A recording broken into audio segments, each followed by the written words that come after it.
എല്ലാവർക്കും മെലഡി വിത്ത് കുക്കിങ്ങിലേക്ക് സ്വാഗതം. വീഡിയോ കാണുന്നതിന് മുമ്പായിട്ട് ആരെങ്കിലും സബ്സ്ക്രൈബ് ചെയ്യാതെ കാണുന്നുണ്ടെങ്കിൽ പ്ലീസ് ഒന്ന് സബ്സ്ക്രൈബ് ചെയ്യണേ.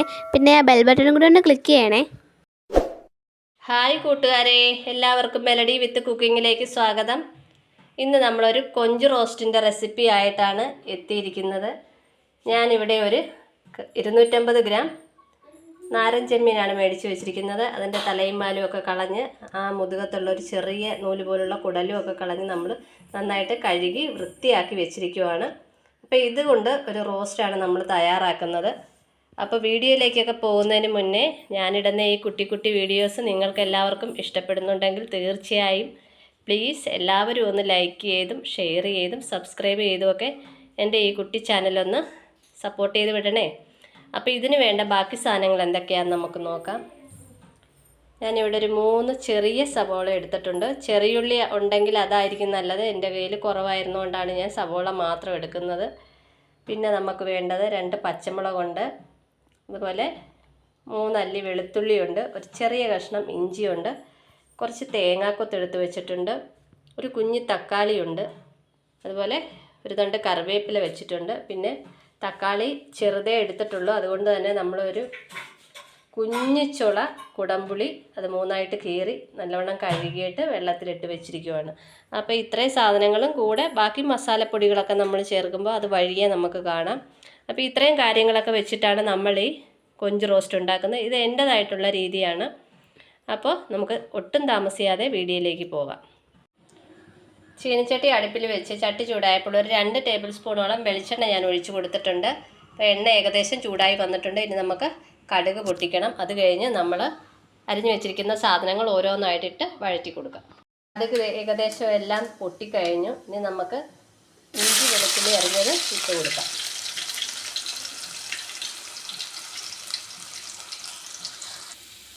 ഇഞ്ചി വെളുത്തുള്ളി ഏകദേശം ഒന്ന് കളറൊക്കെ മാറി വരുന്നുണ്ട്. ഈ സമയം നമുക്ക് സവോളയും പച്ചമുളകും കൂടെ ചേർത്ത് കൊടുക്കാം. അരിഞ്ഞു വെച്ച സവോള, പച്ചമുളക്, കറിവേപ്പില, ഉള്ളി ഒന്ന് പെട്ടെന്ന് വാടി വരാൻ വേണ്ടി ഒരല്പം ഉപ്പും കൂടെ ചേർത്ത് കൊടുത്തിട്ടുണ്ട്. ഇത് അത്യാവശ്യം ഒന്ന് വാടി വന്നിട്ട് വേണം നമുക്ക് തക്കാളി ചേർത്ത് കൊടുക്കാനായിട്ട്. ഈ കൂടെ തന്നെ നമുക്ക് തേങ്ങാക്കൊത്തൂടെ ചേർത്ത് കൊടുക്കാം. അരിഞ്ഞു വെച്ച തേങ്ങാക്കൊത്തൂടെ ചേർത്ത് കൊടുത്തിട്ടുണ്ട്. തേങ്ങാക്കൊത്ത് കനം കുറച്ചാണ് അരിഞ്ഞേക്കുന്നത്. നമ്മൾ എടുത്ത് വെച്ച് കഴിച്ചാൽ അതൊന്നുകൂടെ 3-4ആയിട്ടൊക്കെ ഒന്ന് കനം കുറച്ച് അരിഞ്ഞു കൊടുത്തിട്ടുണ്ട്. റോസ്റ്റ് ഉണ്ടാക്കുമ്പോൾ തേങ്ങാക്കൊത്തിന് പകരം തേങ്ങാപ്പാൽ ചേർത്ത് ഉണ്ടാക്കാം. ഞാനിപ്പോൾ ഇതിനകത്ത് തേങ്ങാപ്പാൽ ചേർക്കുന്നില്ല, അല്ലാതെയാണ് ഉണ്ടാക്കുന്നത്. നമുക്ക് വഴിയെ കാണാം. ഈ ഉള്ളിക്ക് ആവശ്യമായ മഞ്ഞൾപ്പൊടി കൂടെ ചേർത്ത് കൊടുക്കാം. സവോളയ്ക്ക് ആവശ്യമായ മഞ്ഞൾപ്പൊടി കൂടെ ചേർത്ത് കൊടുത്തിട്ടുണ്ട്. ഇനി നന്നായിട്ടൊന്ന് വഴറ്റി ഒരുപാട് വാടുന്നതിന് മുമ്പ് നമുക്ക് ഉടനെ കുറച്ച് കാര്യങ്ങൾ ചേർക്കാനുണ്ട്. നമ്മൾ റോസ്റ്റ് പല രീതിയിലുണ്ടാക്കും. ഇത് ഞാൻ ഉണ്ടാക്കുന്നതിൽ ഒരു രീതിയാണ്. പല രീതിയിൽ ഞാൻ ഉണ്ടാക്കാറുണ്ട്. ഇന്നത്തെ രീതി എങ്ങനെയാണെന്ന് കണ്ടു നോക്കണേ. നന്നായിട്ടൊന്ന് വാടി വന്നിട്ട് തക്കാളിയും കൂടെ ചേർത്ത് കൊടുക്കണം. ഇതിലേക്ക് അരിഞ്ഞു വെച്ച ആ തക്കാളിയും കൂടെ ചേർത്ത് കൊടുത്തിട്ടുണ്ട്. എല്ലാം കൂടെ ഒന്ന് മിക്സാകട്ടെ. ഇനി അടുത്തതായിട്ട് ചേർക്കാനുള്ളത് വേറൊന്നുമല്ല, പൊടികളൊന്നുമല്ല. ഇനി നമ്മൾ ചേർക്കാൻ പോകുന്നത് കൊഞ്ചാണ്. നമ്മൾ ആ കഴുകി വൃത്തിയാക്കി വെച്ച നാരൻ ചെമ്മീൻ കൂടെ ഇതിനകത്ത് ചേർത്ത് കൊടുത്തിട്ടുണ്ട്. കൊഞ്ചിന് വേണ്ടി ഒരു ലേശം മഞ്ഞൾപ്പൊടി കൂടെ ഇട്ട് കൊടുത്തിട്ടുണ്ട്. അപ്പം നിങ്ങൾ വിചാരിക്കുകയോ ചെമ്മീൻ വേകുമോ എന്നൊക്കെ വിചാരിക്കും.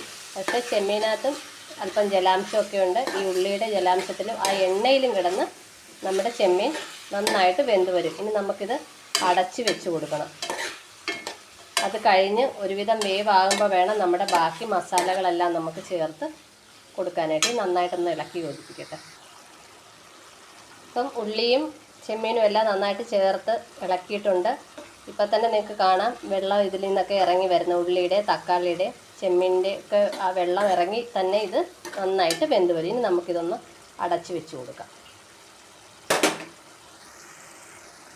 ഉരുളി ഒരു അടപ്പ് കൊണ്ട് അടച്ചു കൊടുത്തിട്ടുണ്ട്. തീ വളരെ കുറച്ചാണ് ഇട്ടിരിക്കുന്നത്. പതുക്കെ കിടന്നതൊന്ന് നന്നായിട്ട് വെന്ത് വരണം. ഇച്ചിരി കഴിഞ്ഞ് നമുക്ക് കാണാം. ചെമ്മീൻ റോസ്റ്റിൻ്റെ അടപ്പൊക്കെ മാറ്റി ഞാനൊന്ന് ഇളക്കിയൊക്കെ കൊടുത്ത് പതുക്കെ വെന്ത് വരുവാണിത്. ഇനിയും കുറച്ചുകൂടെയൊക്കെ വേകാനുണ്ട്. അപ്പോൾ ആ ഉള്ളിയുടെയൊക്കെ ആ വെള്ളമൊക്കെ ഇറങ്ങി നന്നായിട്ട് ഇതൊന്ന് വെന്ത് വരും. അപ്പോഴത്തേക്ക് ഉള്ളിയിലും ആ തേങ്ങാക്കൊത്തിലും എല്ലാത്തിലും ഈ ചെമ്മീൻ്റെ ഫ്ലേവർ നന്നായിട്ട് കിട്ടുകയും ചെയ്യും ഇങ്ങനെ ചെയ്യുമ്പോൾ. ഇതല്ലെന്നുണ്ടെങ്കിൽ ഉള്ളിയൊക്കെ വഴറ്റി മസാലപ്പൊടികളെല്ലാം ചേർത്ത് വഴറ്റി കഴിഞ്ഞ് ചെമ്മീൻ നമ്മൾ വേറെ വേവിച്ച് നമുക്ക് ഇതിനകത്ത് ചേർത്ത് അങ്ങനെയും നമുക്ക് റോസ്റ്റ് ഉണ്ടാക്കാം. ഇതിപ്പം വേറെ ഒരു രീതിയിലാണ് ഞാൻ ചെയ്യുന്നത്. ഇനി ഇതിനകത്ത് ഇപ്പോൾ ചേർത്ത് കൊടുക്കേണ്ട സാധനം ഒരു 1/4 സ്പൂൺ പെരിഞ്ജീരകം, ഒരു 10-15 കുരുമുളക്. അത് നമുക്ക് എരിവ് എന്തോരം വേണമെന്ന് വെച്ചാൽ അതനുസരിച്ച് ചേർത്ത് കൊടുക്കുക. ഇത് നമ്മൾ ഇടികല്ലിലൊന്ന് നന്നായിട്ട് ചതച്ചെടുത്താണ് ഇതുകൂടെ ഇട്ട് കൊടുക്കുക ഈ സമയം.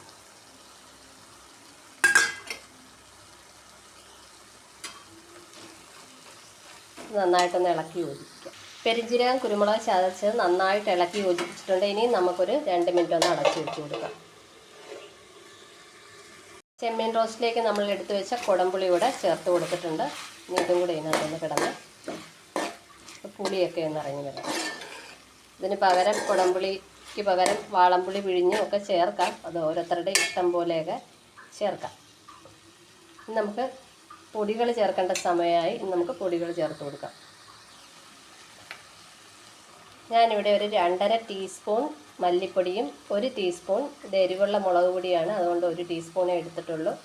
അതുകൂടെ ചേർത്ത് കൊടുക്കാം. നന്നായിട്ടൊന്ന് ഇളക്കി യോജിപ്പിച്ചിട്ട് കാണാം. ഞാനിവിടെ മസാലപ്പൊടികളിട്ട് നന്നായിട്ടൊന്ന് ഇളക്കി യോജിപ്പിച്ചിട്ടുണ്ട്. ഇനി നമുക്കൊരു 2 മിനിറ്റ് ഒന്ന് അടച്ചു കൊടുക്കണം. അത് കഴിഞ്ഞ് തിളപ്പിച്ച ചെറു ചൂടുവെള്ളം അതൊഴിച്ച് നമുക്ക് ബാക്കി ഗ്രേവിയാക്കി ഒന്നുകൂടെ ചെമ്മീനപ്പോൾ ആ വെള്ളത്തിലും കൂടെ കിടന്ന് നന്നായിട്ടൊന്ന് വെന്ത് വരും.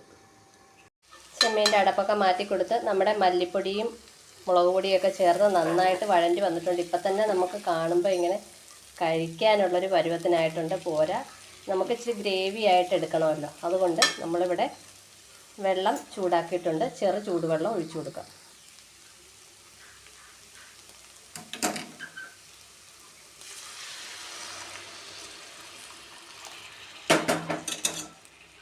ഇളക്കി യോജിപ്പിച്ചിട്ട് നമുക്ക് കാണാം.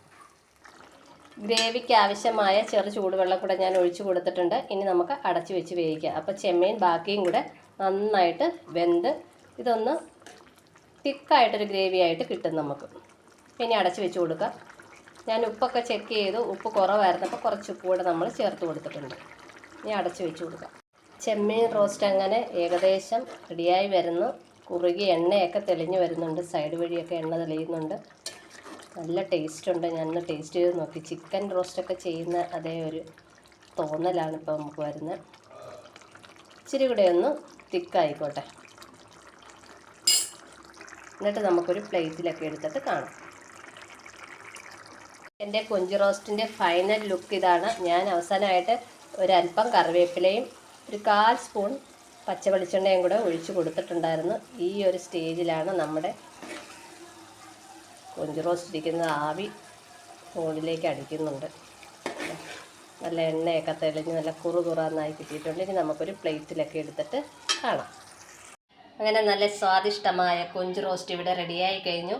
ഉള്ളിയുടെ കൂടെ തന്നെ നമ്മൾ ചെമ്മീനെ വഴറ്റി ചേർത്തത് കൊണ്ട് തന്നെ ഒരു പ്രത്യേക ഫ്ലേവർ ആ ഗ്രേവിക്കൊക്കെ ഉണ്ട്.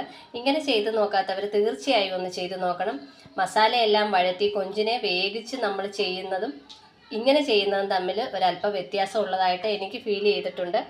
അപ്പോൾ ഇങ്ങനെ ചെയ്ത് നോക്കാത്തവർ തീർച്ചയായും ഒന്ന് ചെയ്ത് നോക്കണം. അപ്പോൾ എല്ലാവർക്കും ഒക്കെ കൊഞ്ച് റോസ്റ്റൊക്കെ ഉണ്ടാക്കാൻ അറിയാം. എന്നാലും ഞാനിത് എൻ്റെ വീട്ടിൽ ചെയ്തപ്പോൾ നിങ്ങൾക്കുമായിട്ടൊന്ന് ഷെയർ ചെയ്തതേ ഉള്ളൂ. എൻ്റെ കൂട്ടുകാർക്ക് ഈ കുട്ടി വീഡിയോ ഇഷ്ടമായിട്ടുണ്ടെങ്കിൽ പ്ലീസ് എല്ലാവരും ഒന്ന് ലൈക്ക് ചെയ്തും ഷെയർ ചെയ്തും സബ്സ്ക്രൈബ് ചെയ്തും എൻ്റെ ഈ കുട്ടി ചാനലൊന്ന് സപ്പോർട്ട് ചെയ്തൊക്കെ വിടണേ. അപ്പം മറ്റൊരു അടിപൊളി വീഡിയോയിൽ കാണുന്നത് വരെ എല്ലാവർക്കും നന്ദി, നമസ്കാരം. Thanks for watching. എല്ലാവരും ലൈക്ക് ചെയ്യണം, ഷെയർ ചെയ്യണം, സബ്സ്ക്രൈബ് ചെയ്യണം മറക്കരുത് കേട്ടോ. അപ്പോൾ അടുത്തൊരു വീഡിയോയിൽ കാണുന്നവരെ എല്ലാവർക്കും ടാറ്റാ.